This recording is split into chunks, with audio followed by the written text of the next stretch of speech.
Take a look.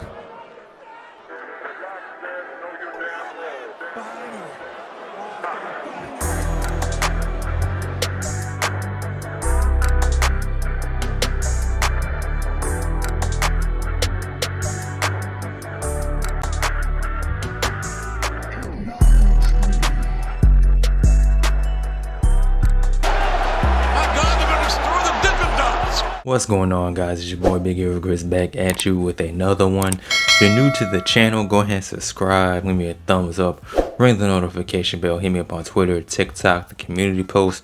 You already know the vibes, and it's Wednesday, so you already know what that means. It's time for your AEW Dynamite review. And I gotta say, man, Dynamite has been really good these past few weeks, man. Ever since they started focusing more on Double or Nothing, focusing on their product, focusing on this elite Team AEW storyline. AEW's been a whole lot better. The episodes of Dynamite have been a whole lot better. Can't realize you, this is an overall good episode of Dynamite. And it started off with a tag team match. You had the United Empire, Jeff Cobb and Kyle Fletcher taking on Bryan Danielson and Jon Moxley. And as Jon Moxley is making his way to the ring, he's making his way through the crowd. The United Empire just starts putting the beat down on him. They start kicking his ass in the crowd and everything. And then Bryan Danielson's music hits and he runs out and he makes a save. He's trying to fight off the United Empire. And as this is happening, you have Bryan Danielson's theme playing in the background as this fight is happening. These boys are getting their behinds kicked to a soundtrack. Dave Chappelle said it best, nobody wants that to happen to them ever in life. And this is kind of a preview for what we can expect at Anarchy in the Arena. Because you already know the past couple years, they've had wrestlers' theme play in the background while we have all these men fighting all over the arena. So, you know, slight little taste as to what we can get at Anarchy in the Arena. And as for this tag team match, it was pretty fun. It was an alright match. The Blackpool Combat Club ended up getting the win, so, you know, good for them. Team AEW rides off into the sunset. But then, speaking of the Elite, you have the Elite in the back. You know, they're talking about their new shoes. They got a new shoe deal with Champs. They got the Reebok pump-up joints. And I can't even lie to you, I might cop them. You know, they look pretty alright. But the Elite are talking about how they pulled up on Eddie Kingston at the New Japan show. And, you know, Eddie Kingston is possibly injured, possibly might not be able to make it to Anarchy in the Arena. And I'm thinking, surely it cannot be that bad. There's no way this injury for Eddie Kingston cannot be that bad. It is. It is actually that bad. So FCR made the mention of this, and they said that, you know what, Eddie's out, but we already have another man lined up to take his place. I don't know if I would want to be teamed up with Team AEW, because a lot of the guys are getting beat up and injured and murdered damn near. You got the Boss being hit with pile drivers and Kenny Omega fighting for his life, and Eddie Kingston, he has to get a new leg or whatever. So I don't know if I would want to team up with the Team AEW, but they'll find out their partner. And speaking of AEW versus the Elite, we go to a tag team match between the Young Bucks and Matt Sydal and Christopher Daniels. And I wasn't really paying attention to this match because I really don't want to watch a Christopher Daniels match in 2024. I'm sorry. I respect CD. He's a legend. He was a part of one of the greatest triple threat matches in wrestling history. That's cool. I don't care to see this man in 2024. And apparently the Young Bucks felt the same way because they ended up getting the win due to shenanigans. And then after the match, you know, the Young Bucks get on the mic and they say, "Listen, Christopher, you've been a great asset for AEW these past 5 years. However, you dirty man, you put your hands on an official, you talk against the Elite who are your bosses," and they end up firing Christopher Daniels. I'm like, oh, I just said I didn't want to see him wrestle. I don't want this man to get fired, but that's the case. And the fallen angel has now fallen to the unemployment line. You hate to see it, but this is what happens when you go up against Matthew and Nicholas Jackson, I guess. So sucks for him. And we're just going to go ahead and cut to the main event, you know, Okada taking on Dax EX. And it was funny because earlier that night, Okada called Dax a bitch. So that's always funny when you hear people, you know, curse. But as far as this main event goes, it was okay. It was a pretty solid match. It was for the Continental Classic Championship belt thingy. So it's under Continental Classic rules, meaning that nobody can interfere. There's no outside interference. If you do interfere, there's fines and suspensions and blah blah blah. And I'm thinking that maybe the Elite can get involved anyway because they're EVP. So who's gonna find them themselves? I don't know. But it was a straight up one-on-one match.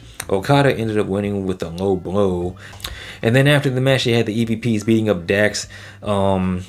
Cash came out to make the save. Ryan Danielson came out to make the save, but they're all getting beat up by the Elite. So it's like, well, of course, who is going to make the save? And I'm thinking it's going to be like somebody like Daniel Garcia, maybe even Ricky Starks. I highly doubt it. But, it's nice to have hope. But of all the people to come out and make the save and potentially be the fourth man in the Anarchy in the Arena match for Team AEW, it's Darby Allin. And I'm like, isn't this man supposed to be like in a hospital?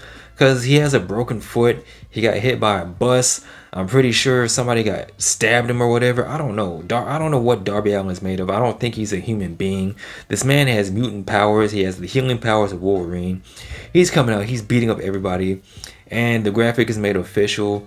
Darby Allin will be a part of Team AEW for the Anarchy in the Arena match.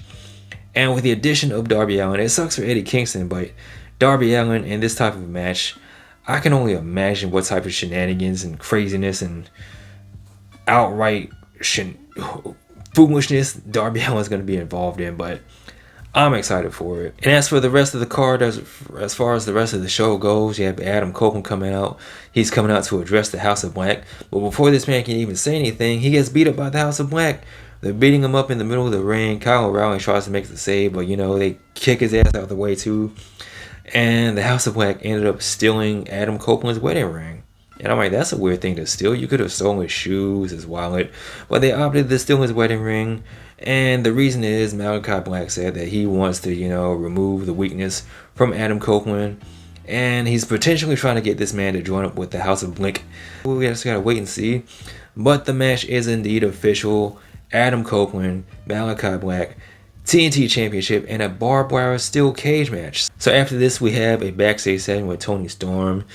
She's talking about her match at Double or Nothing with Serena Deeb. And I forget exactly what she said, but she said something to the fact that Serena Deeb is going to wake up in Las Vegas with ass in her face, wondering where her life went wrong. I'm like, where does Toni Storm come up with this stuff? I don't know, but I absolutely love it. And you kind of feel like AEW is finally giving in to what the people want. And what the people want to do is cheer for Toni Storm and Mariah May. Because it seems like Toni Storm is working more of a babyface style. And she ended up wrestling Harley Cameron. And all the credit to the world. And Toni Storm deserves a whole bunch of credit. Because her and Harley Cameron actually had a pretty good match. Harley Cameron is looking better each week. She's getting showcased a little bit more on television. So, good for her. And like I said, the people are cheering for Toni Storm, so there's nothing wrong with that. Toni ended up getting the win, even though there was no outside interference from Saraya or Mariah May. You did have Serena Deeb and her flag standing on the stage, and Toni Storm like, yo, you flag waving hoe. So there was that. But now, unfortunately, I have to bring down the mood of this video, the mood of the show, because even though we had the return of Hook and he beat some dude whose name I can't remember, it was a squash match. After the match, Hook called out Chris Jericho with the learning tree, and I'm like, oh. So out comes the learning tree and Large William, and, they're talking. Chris Jericho, credit where credit is due as far as Chris Jericho goes. He is doing a good job of getting this learning tree gimmick over. He's leaning more as a heel. He's being very oblivious and, very egocentric and making it seem like he's the great veteran that the people don't appreciate now, but they will one day, even though the people are chanting, please retire. And Chris Jericho says, no, I don't think I will. And then Chris Jericho says, and look, Hook, you losing the FTW championship was a teachable moment. It's teaching you that, even though you lose, you have to earn your way back to the top.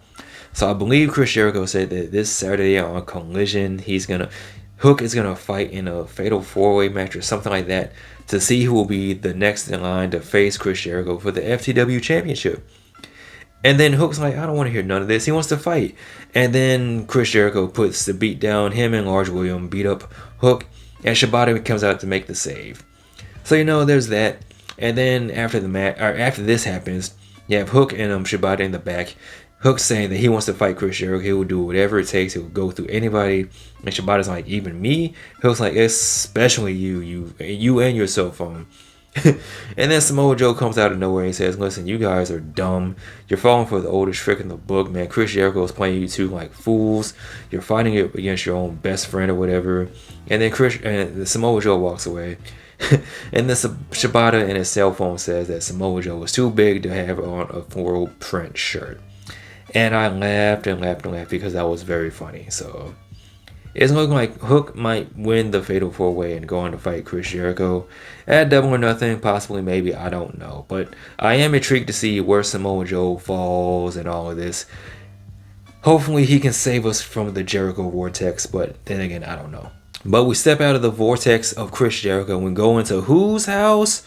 Swerve's house. And Swerve said that he took out the Mogul Embassy because they're traitorous bitches, and the only person he has left to deal with is Brian Cage, and that'll be the final nail in the coffin of the Mogul Embassy.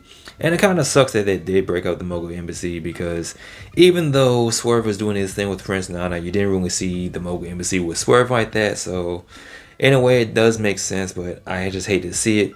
Hopefully, they can keep this going with the Gates of Agony and Brian Cage. I highly doubt it, but then again, you never know. But this does lead us to a match between Swerve and Brian Cage, who is also Christian Cage's brother. And this was a pretty solid match, man. You had the power of Brian Cage, you had the speed and an unorthodox style of Swerve. And Swerve was even showing off some power of his own. He hit Brian Cage with a big suplex, so that was pretty cool. Swerve ended up getting the win with a house call.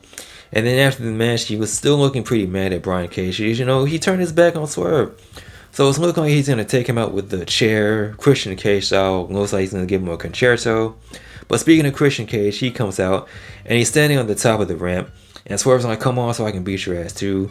But then Swerve is jumping from behind by Nick Wayne. And Nick Wayne hits Swerve in the face with a picture frame of Swerve and his children.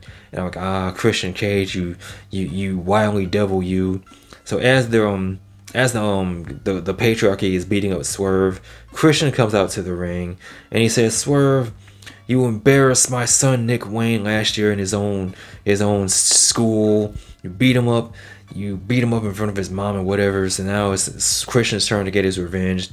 And he's going to embarrass him and take everything away from him and blah, blah, blah. And then he proceeded to pull a Kendrick Lamar and call Swerve a deadbeat dad. I'm like, yo, what is going on in 2024 with fathers and Canadians and people from the West Coast? I don't know what's going on. But Swerve is bleeding all over the place, and Christian says he's going to be the new AEW champion at Double or Nothing. Continuing the build, you have a backstage segment between Will Ospreay and Roderick Strong. They're going back and forth. Will Ospreay is saying bruv, and Roddy's yelling and whatever. But this was a pretty solid promo off between these two, And, Will Ospreay goes into the history of, him and Roddy. And he says, you never respected me. And Roddy's like, yo, I'm going to beat you up because, I had a neck injury. I used to wear a neck brace and neck strong. And, it was pretty cool. The match itself is going to be fire, but one thing I do have to point out is the fact that Wardlow was back there looking big and useless. You also had the Kingdom, who are also useless. And I'm wondering why the Undisputed Kingdom is so useless. And why the most important person in this group is Roderick Strong. You haven't seen Adam Cole. Adam Cole can walk. I don't know what he has going on, but, whatever. We'll see. The match should be fine, though, but yeah.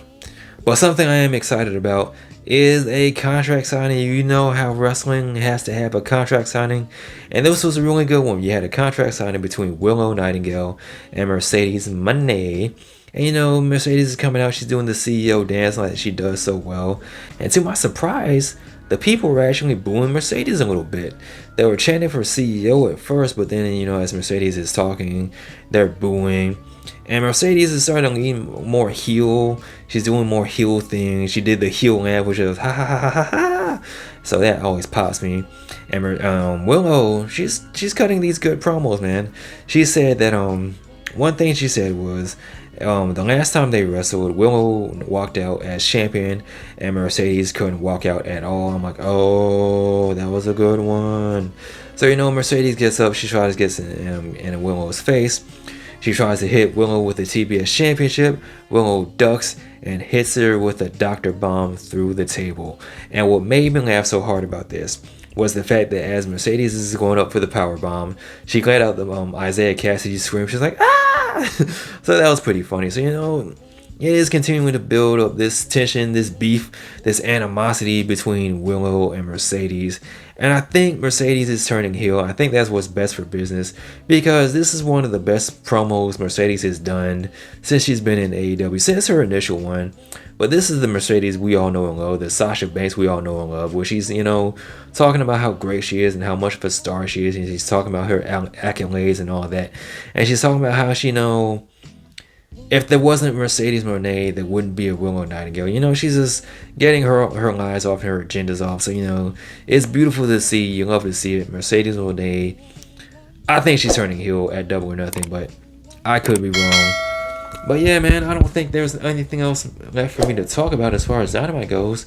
Like I said, man, yeah, the return of Darby Allin. Christopher Daniels is unemployed. Sucks for you, buddy. Contract signings. So there you have it, man. That's this week's episode of Dynamite. Awesome episode. I had fun with it. Let me know you guys' thoughts in the comment section below. Of course, as always, like, comment, and subscribe. You guys take care. Be easy. I'm out. Peace.